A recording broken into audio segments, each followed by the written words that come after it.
बात है। सोनू ने इस पे चरवाहा पे सवार हुआ। सोनू ने इस पे चरवाहा पे सवार हुआ। पेड़ पर चढ़ता गया डोली आगे जाती थी।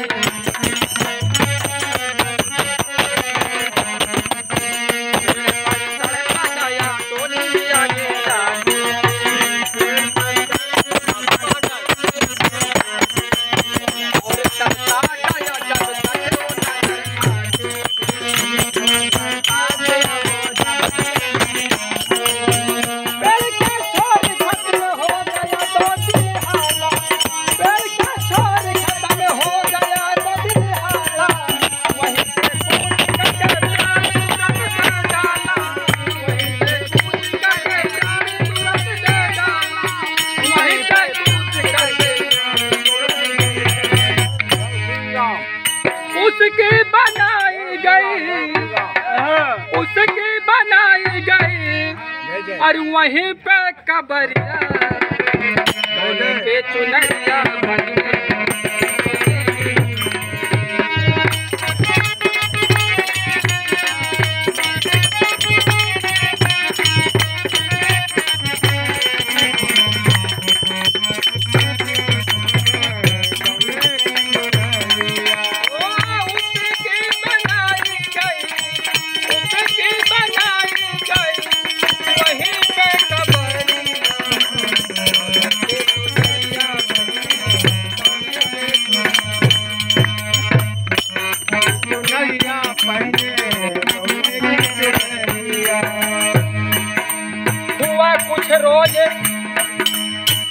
कुछ रोज पिताजी चले दीवाने को।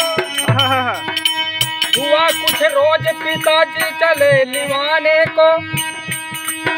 आकर के बैठ गए फिर वहीं चुराने को। चरवाहे से उसकी रही टकराई नजर। जहाँ चरवाहे से उसकी रही टकराई नजर। सामने देखा तो उसकी पड़ी दिखाई। तो नजर लड़ाए रही गौना की गुजरिया। नजर लड़ाए रही गौने की गुजरिया। गौने के चुनरिया